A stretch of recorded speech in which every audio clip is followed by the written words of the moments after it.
నమస్తే welcome to Suman TV. Back pain ఎక్కువగా మనం ఆడవాళ్ళలో చూస్తూ ఉంటాం.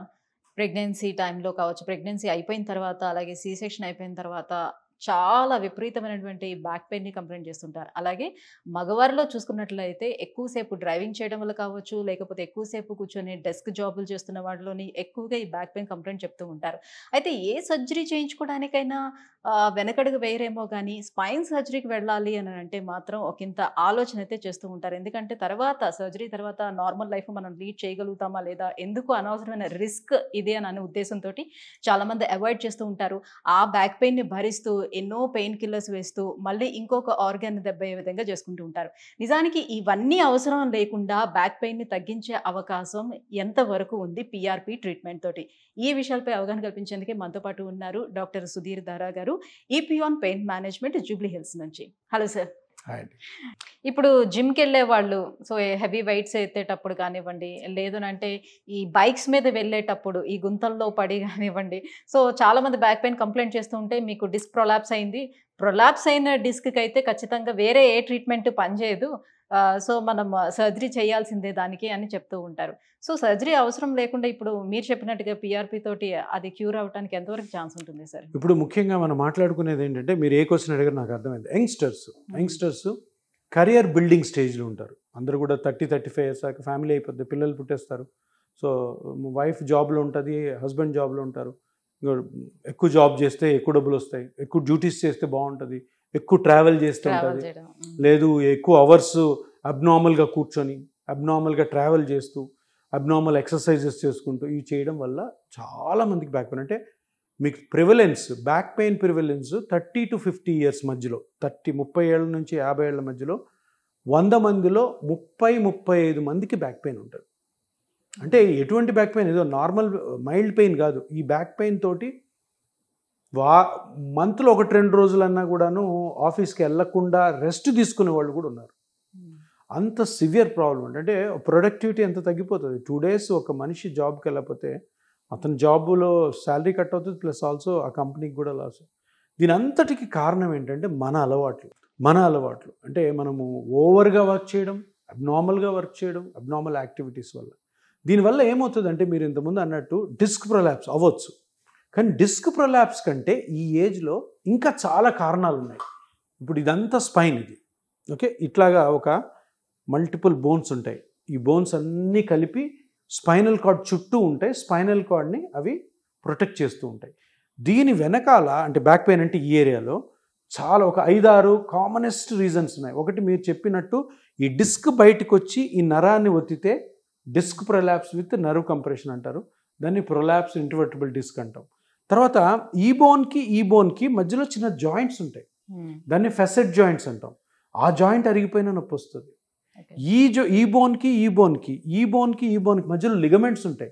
ఆ లిగమెంట్స్ చిన్న క్రాక్ అయినా కూడా పెయిన్ వస్తుంది. ఈ మొత్తం ఈ తల నుంచి తోక వరకు, అంటే ఈ బటక్ వరకు పెద్ద మజిల్స్ ఉంటాయి. ఎరెక్టార్ స్పైనే మజిల్స్ అంటాం, చాలా పెద్ద మజిల్స్. ఆ మజిల్స్ వల్ల రావచ్చు.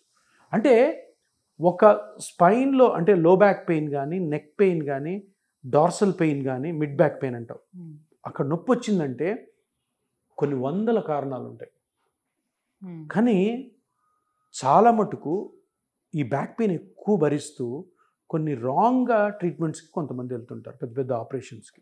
రాంగ్గా ట్రీట్మెంట్స్కి ఎందుకు వెళ్తారంటే, ఈ నొప్పి ఎక్కడ వస్తుంది అన్నది కరెక్ట్గా ఐడెంటిఫై చేయనప్పుడు.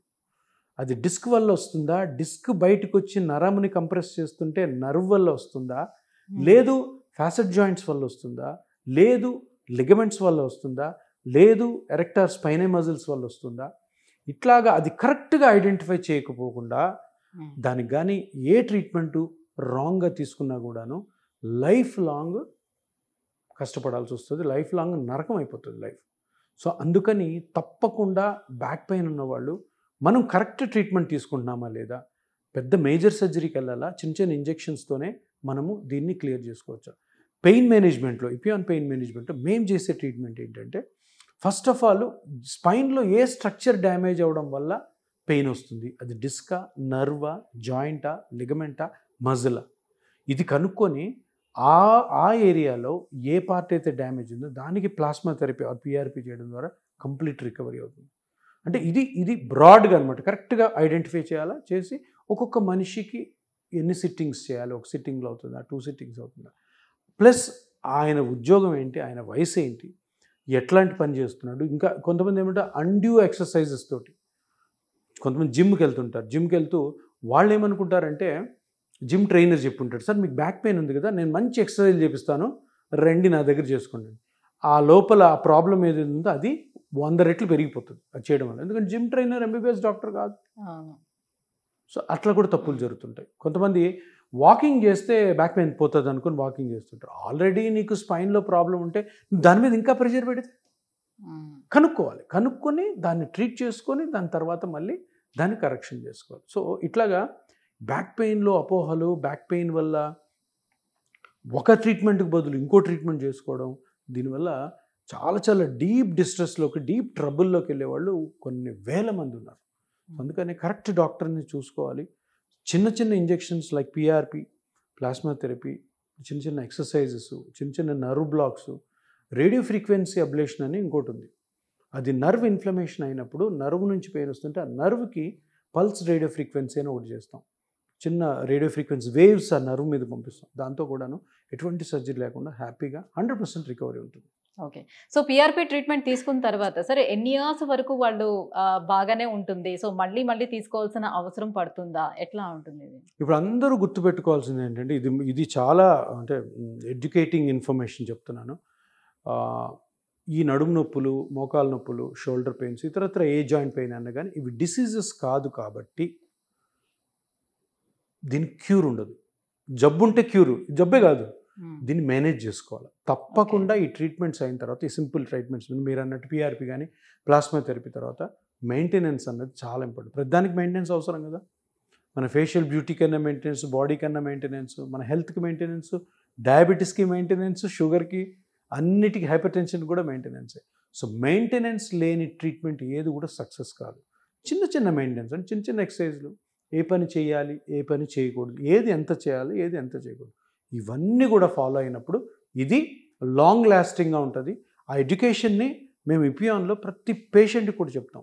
నీకు ఈ ప్రాబ్లం ఉంది, నీకు ఈ ప్రాబ్లం దీనివల్ల వచ్చింది, దీన్ని నేను ఇలాగ ప్లాస్మా థెరపీతో క్లియర్ చేస్తున్నాను, బట్ నువ్వు నేను చెప్పిన మాట వినాలి. సో నువ్వు అంటే వినడం కూడా కాదు, నా చెప్పిన మాట అర్థం చేసుకోవాలి. అర్థం చేసుకొని ఇలా చేసుకో, ఇలా చేసుకో, ఇలా చేసుకో. సో అలా మెయింటైన్ చేసుకున్నప్పుడు ఏ ఆపరేషన్స్కి వెళ్ళాల్సిన అవసరం లేదు, ఏ నొప్పితో బాధపడాల్సిన అవసరం లేదు, ఏ ట్యాబ్లెట్లు తీసుకొని మన లివర్, కిడ్నీలు చెడిపించుకోవాల్సిన అవసరం అస్సలు లేదు. ఓకే.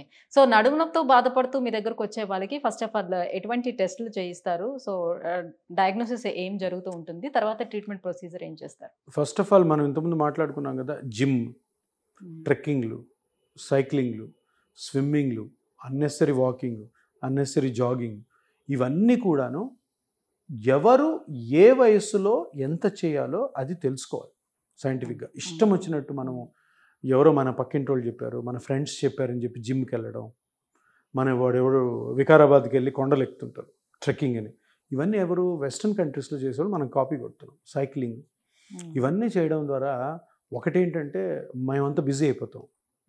ఎందుకంటే మాకు పేషెంట్లు కుప్పలు కుప్పలు వీళ్ళ వల్ల. సో ఇప్పుడు ఇంతమంది బయట తిరుగుతున్నారంటే సైకిల్ వేసుకొని శనివారం 40 కిలోమీటర్స్ సైకిల్ తొక్కుని వెళ్ళొస్తారు. సో టక్కని పట్టుకుంటుంది. అది 45 ఇయర్స్ 40 ఇయర్స్లో స్టార్ట్ చేస్తుంది ఫ్రెష్గా. బాడీ అంత తట్టుకోదు కదా. వీళ్ళందరికీ ఒకటే, ఫస్ట్ ప్రివెన్షన్ అనేది చాలా ఇంపార్టెంట్.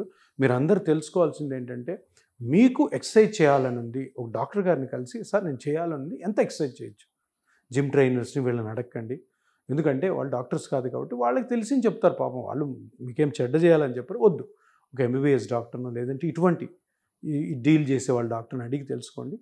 తర్వాత పెయిన్ ఒకవేళ మనం ఇవన్నీ మాటలు వినలేదు అయినా వచ్చింది మనకి, వచ్చినప్పుడు ఫస్ట్ ఆఫ్ ఆల్ క్లినికల్ ఎగ్జామినేషన్లోనే 90% డయాగ్నోస్ తెలిసిపోద్ది. అది జాయింట్ వల్ల వస్తుందా, నర్వ్ వల్ల వస్తుందా, డిస్క్ వల్ల వస్తుందా, లిగమెంట్ వల్ల వస్తుందా, మజిల్ వల్ల వస్తుందా, ఇది తెలుసుకున్న తర్వాత జనరల్గా స్పైన్ పెయిన్ అయితే ఎంఆర్ఐ రాస్తాం. ఎంఆర్ఐలో నీట్గా మొత్తం అంతా అర్థమైపోతుంది. లేదా మన దగ్గర ఉన్న స్కాన్స్లో కూడాను కొన్ని ఏమైనా సూపర్ఫిషియల్గా ఉంటే చేస్తాం. చేసిన తర్వాత 2 రకాలైన ట్రీట్మెంట్స్ మనకి జనరల్గా ఈ స్పైన్లో ఉంటాయి. ఒకటి రేడియో ఫ్రీక్వెన్సీ అబ్లేషన్ అని ఒక ట్రీట్మెంటు, రెండోది plasma therapy are PRP therapy. అంటే ఏ స్ట్రక్చర్ అయితే ప్రాబ్లమాటిక్గా ఉందో ఆ స్ట్రక్చర్ని బట్టి ఈ రేడియో ఫ్రీక్వెన్సీ ట్రీట్మెంట్ అన్నా కానీ లేదంటే ప్లాస్మా థెరపీ ఆర్ పిఆర్పి అన్నారు. ఒక్కొక్క పేషెంట్కి ఒక విధంగా ఉంటుంది. కానీ ఏదైనా కూడా మిమ్మల్ని ఆపరేషన్కి పంపించాము.